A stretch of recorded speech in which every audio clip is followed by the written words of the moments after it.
Hello and welcome to Redship Refit's Episode 1. This is the completed Epsilon Red Ship variant. This is a cargo and civilian transport version of the Red Ship, nicknamed Epsilon.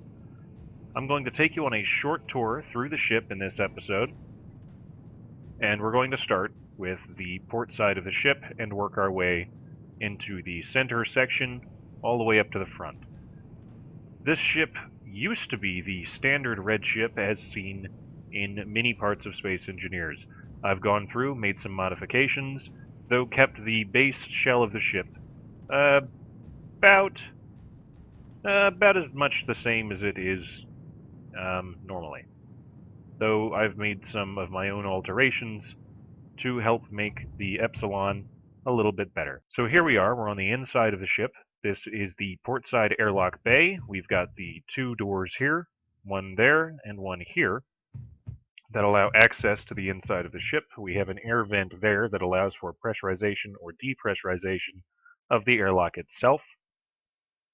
For the time being, until we get blocks inside blocks, there's supposed to be a light in here. I'm going to patch that up before I get it on the workshop. But until we get blocks inside blocks, if we ever do, in order to control that vent, we're going to have to do it through the control panel. There's not enough space in there for me to put a button and a light and still maintain having the air vent there. So for the time being, you'll have to do it that way. However, that's a little bit beyond the point, but we're going to continue with the tour anyway. So you come in, we've got a beautiful little fern here, seat, got some decent viewing. There are some conveyor pipes there that you'll notice come through the ceiling here. I had to do that in some places on this ship, as you'll see. I like having most of the internal workings and cargo and conveyor systems and all of that hidden behind the walls of the ship, though with this design I kind of had to take a risk and have them out in the open. It does make maintaining them a little bit easier. If they get damaged, you know where they are. So here we have the seat. You've got a decent view if there's anything flying underneath, or if you're flying over a planet or an asteroid, you can look out and see it. We've also got some seats here, and what in the future I'm hoping to be a news feed or a camera of some sort that you could look at here, or maybe some inventory estimates or stock prices or planet news, whatever you could come up with. We exit the airlock, or I guess airlock chamber if that's what you want to call it, and we've got a staircase in the port side that leads up to another viewing platform at the front of what used to be one of the engine bays. In fact, this entire pylon here used to be nothing but an engine bay. I gutted it and turned it into, well, I would spoil it if I told you. So we'll just continue with that in a minute. So you've got a seating area here where you can look out and see exactly where everything is and what's in front of you. Hopefully not an asteroid heading straight towards the pylon. That would make for a very bad day. All of this is pressurized, by the way. A very large pressurized area nonetheless. However, if need be, it is. We come to what this pylon was meant to be, the mess hall. Here we've got everything that a space engineer could want, or a connoisseur, or a passenger, if you will, could want or need, and that door is bothering me. I don't know why they do this. There. Now it's not going to mess with my OCD anymore. But you've got a cargo container there in case you need food or edibles. I'm assuming it's going to be coming out soon due to the recent patch to Medieval Engineers bringing in food and inventory, as well as the recent update to Space Engineers last Thursday. I forgot the date. Pardon me on that one. That introduced planetary voxels and had the organic feature to it. I assume that they're going to be bringing out food sometime after planets come out. It would be a well-fitting change. Have to worry about food and oxygen. I'm getting off topic. Back to the tour. Anyway, we've got the mess hall, we've got the fridges, we've got the stove, cabinets, sink, plenty of seating. I know I said that this ship houses up to 48 people, and right here we can house about 16 at a mess hall. We've got two mess halls. Do the math. We've got about 30 something. I'm horrible at math. Please ignore me if that's wrong. But this is pressurized. We've got an air vent up there that comes out of the... I know it's a window, but I like to use them as vents. comes out of the window there. We've got another TV screen, or a text panel, or a monitor, what have you, and a coffee dispenser, because, what is life without the delicious coffee? And we've got yet another fern and another seating area. You'll notice in this ship, I tried to do a lot of seating areas, give people places to relax, and this has no lights. I'm going to put some lights in here before I get it on the workshop. But I wanted to give people places to relax and enjoy space for what it is. Space. Lots and lots of emptiness that will hopefully one day be filled with large things that we can fly into at very high speeds. And if you come back out of the mess hall and the viewing areas and all of that enjoyment luxury section of the ship, we can come back down the long staircase, and down another staircase, and down the dimly lit hallway that I will be putting lights in later on. And we're going to make a sharp left. You'll see I've got more of the piping coming out of the ceiling. We come back here. I could probably manage to put a light in here. It needs one. We've got the storage and oxygen generation plant of the ship. A large cargo container is back there, lots of small containers. Right in front of us is the oxygen generator, and we've got 4 oxygen tanks. So it's got more oxygen than it really needs, to be honest. And if we come up the left, yes, this is the same as the other side, and the port fairing is the same as the starboard fairing. So we've got 2 mess halls, as I'd said earlier. We come in this door, we've got the air vent here, which is above me, and I can't quite see it, there it is. We've got a little end table here, so that people can store whatever they want, maybe deodorants or perfumes, what have you. 4 bunk beds. I know you're probably already sitting here going, Video, why is everything red? Everything. I know you said it's the red ship, but why is everything red? Well, I was lazy in painting it. Everything is red. I put the furniture in and then painted it like an idiot. So when I do the red ship refit, the next red ship refit, I will be painting it and then moving the furniture in. So I don't have to be lazy about it again. I'd much rather not have that happen. But if you come up that staircase, you come up to another viewing area and another relaxation area. So we've got ping pong, another fern, because plants are cool. I like plant. I love plant. And we've got some weightlifting benches, because it's a zero-gravity area. Well, as far as space goes, it's anti-gravity. We've got gravity generators on the ship. Weights. Because why not? If you come back down that staircase, like I said, the section up there is exactly the same, and the section down there is exactly the same as the section down there. So we're not going to bother with going through a tour there. If you come over here, we've got a door, and behind that door is the gravity generator. I know I put it in an odd place, but I'd forgotten to put one in until after I got the ship to space, out of the dry dock where there was gravity. I hadn't thought about it because it was already there. Again, you can see the piping coming through the ceiling. I tried to use conveyor blocks where I could, so that way it looks as if it's simply going into the wall, instead of, well, here you can see what I mean. It looks as if it's going into the wall if you look at it like this, instead of continuing on down like it is there. Like I said, I don't like having them sticking out and showing, so I try to hide it. But sometimes it looks good, and I think I made it work in this ship. If you come down this staircase, you come to the server room, and here we've got all the internal computers and everything that you would need to maintain proper power and server hosting and sorting and all of that. We've got a small command room down here, and again, smaller viewing ports, so if you're at a spaceport or at a planetary spaceport, you can look out and see what's going on, what's happening, where all the vehicles are and whatnot. And if you come through this odd little door, let's fix that, there we go, you've got the reactor room.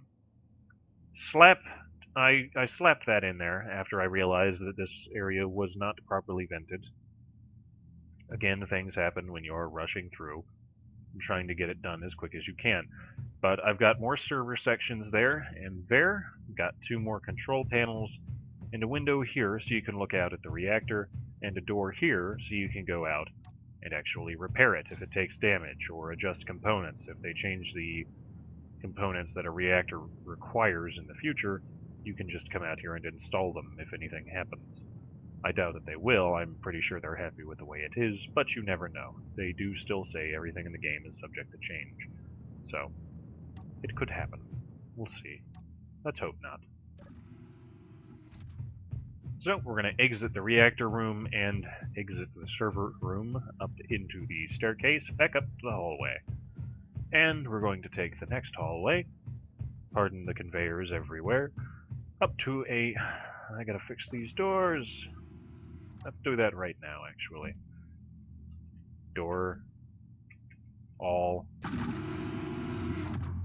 And the lag. Okay, we're good. So, we come up to another small sitting area.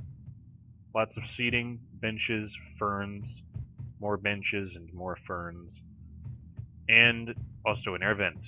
I tried to keep the air vents in as many places as I could hidden, and most of the other places I couldn't have them hidden. If you come down the staircase, the dimly lit staircase, you come to an unlit area. This is a section of the ship that I couldn't figure out what to do with it, and you're welcome to do with it as you wish. And if you come down, again, a dimly lit staircase, we come to the... I forgot the gyroscope room. Again, we've got another server core, air vent, and more gyroscopes. Actually, these are the only gyroscopes on the ship. So if you can find a place to put more of them, if you feel as if the ship is sluggish and needs more of them, you're welcome to do so. I've got nothing against that. I like having a ship that moves pretty well. So let's exit all of that and come up into my favorite part of the ship. Actually, this is my second favorite part of the ship. And in this part of the ship, we've got another recreation area. We've got more weights, more seats, we've got pinball, wow. Pool, or billiards, as some people call it. So we've got lots of things for people to do here, lots of recreational activities that one could get into, and that one could enjoy on the slow journey through space, as I guarantee you this ship is not going to move fast. I haven't actually tested it yet, but we'll see that at the end of the tour. You come up out of there, and you've got another little vented area here, and then you've got the hallway here. This hallway is not vented. I just noticed that. However, the bathrooms at the end are, and the hallway that's at the end of this one is. So, the good news is, if you're on the ship and it is pressurized, open that door and you'll pressurize this whole hallway. However, in the event, or any of these doors actually, because all of these bedrooms are pressurized. However, in the event of a depressurization issue, this hallway will remain pressurized until, well, depressurization occurs in any of the adjacent rooms and the door to such is open. There is no way to depressurize this area without forceful depressurization, fortunately enough. So these are the bedrooms in this hallway. Again, we've got the 4 beds, a small seating area, the air vent, a decent viewing area out of the side of the ship. You can look back and see the mess hall and all of that and the pylon there. And there's actually no storage in here. So if you're a passenger on this ship, you'd be better off keeping everything in your inventory, unfortunately enough. Just don't fill it up and you'll be okay. Unless, of course, the captain assigns you slots in the ship's inventory.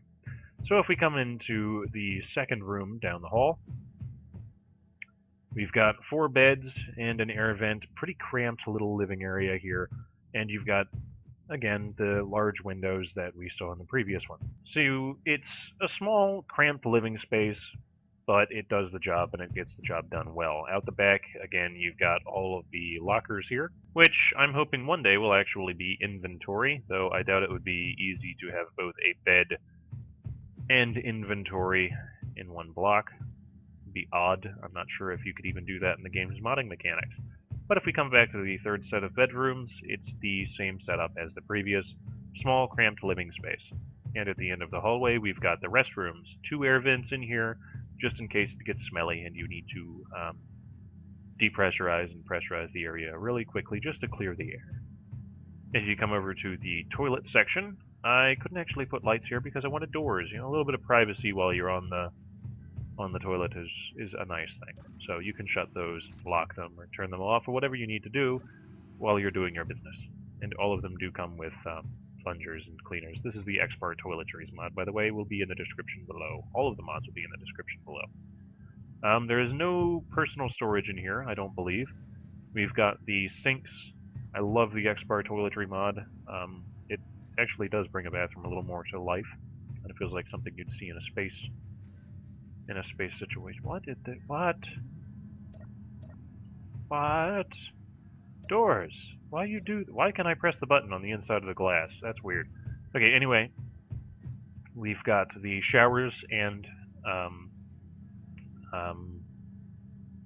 we've got the showers and washers and dryers here, and more lockers, so if you need to, you can put your stuff in there. The unfortunate part about these showers is that they are glass, so yeah, if you don't like people, come here when there's no one else showering. It would be very awkward otherwise.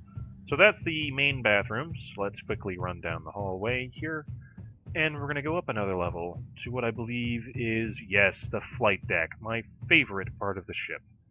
Absolutely love this section of the ship. Took me the most time, actually, trying to get this one to work and look good. We'll go over that in 1 second. Let's head up another flight. And here we are, another seating area and a table. By the way, I actually had to find this one in the workshop. I couldn't find any good tables, and I looked at this one and said, okay, that'll do, and it looks really nice. I'm glad I grabbed it. So, again, all of the mods will be in the description below. You guys can take a look at them and enjoy them at your own will. Though it is necessary to have most of them for this ship to function and look the way it does in this tour. So if you're missing a few of them like this one or the XPAR Toiletries mod, well, obviously that table won't be there and the bathrooms won't be as good as they are. So download and use them as you will. They're not really requirements for the ship. I don't believe there are any requirements for the ship to run the way it does. Just decorations, honestly. So anyway, we've got some overhead signboards. You can expect planetary news or imagery or maybe a live feed to a camera if that ever becomes possible in the future of the game. And we've got a programming block here. All of the AI cores, all of the AI core blocks function as programming blocks. So you don't really need this. I just figured it'd be good as decoration or something like that. Say you need to access. Because I know in some MMOs they've got these as the access terminals for banking and inventory, so I figured why not? We'll just slap that one there and have it look good, hopefully. So we've got the air vents here. If you come back through the door here, we've got the crew quarters and the crew quarters bathrooms, the sink, the toilet, the shower. Didn't want to put a door there because it wouldn't put a light in and it would be very dark in this bathroom. So we're going to come down to the next set of bedrooms here. And these are actually the nicer bedrooms because they come with storage, larger seating, and the same number of people, as well as air vents that I hid behind the storage. So you don't even know they're there. Just don't push anything off too far, it'll go into the vent and you'll never get oxygen. It wouldn't be fun. Probably die of suffocation if anything falls off the back of that, so a note to the pilot to slow down slowly as opposed to just slamming the brakes. So these are the nicer bedrooms. I guess you could rent these out to passengers as well if you really wanted. These bedrooms up here are the same as the bedrooms back here. No real difference. In fact, no real difference at all. They're both the same. So, there's the end of the bedroom tours. Not going to take you through any more boring bedrooms. We're going to go to the flight deck now. I did use the catwalks here, just to kind of guide people so they're not wandering through corners or trying to find weird ways around. Of course, it is mostly open once you exit the catwalks. I thought it was good. I like it. So we've got the AI cores at the back here to provide server terminals in case anything goes wrong. Plenty of, oh, I know they're not flight seats. What are they?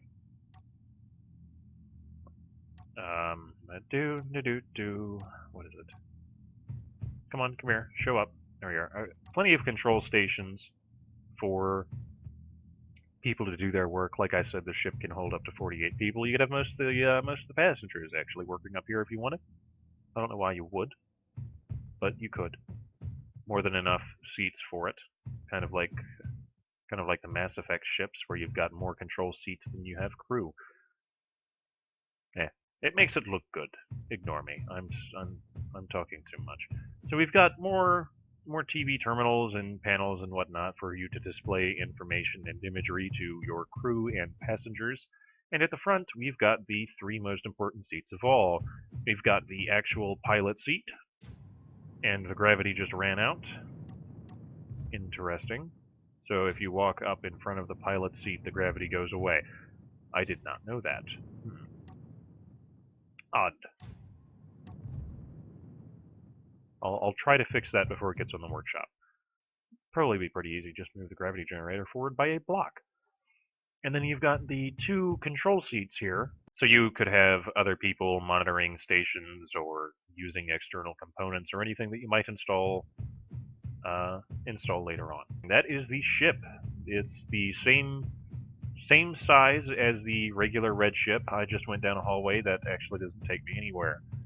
It's the same size as the regular red ship. The exterior is the same with slight modifications. The engines are in completely different places. The interior has been completely reworked, though the ship did not increase in size. I can guarantee you it did, however, increase in mass. Increased in both mass and weight. Or overall weight. I guess it's the same thing. But yeah, the ship is pretty much the same, aside from the interior and exterior modifications I've made, though the size of the ship itself remains roughly the same as the original red ship. So it is truly a refit, repurpose of the ship itself. If you guys would like to download the ship, it will be on the Steam Workshop, and the link to it will be in the description below, possibly even a pop-up right now as I'm speaking. Look, there it is. If you'd like to find out the mods that I used to use them in your own designs and creations, you're welcome to. The links to all of them will be in the description below. I'm not going to clutter the screen with them. That would be a little annoying.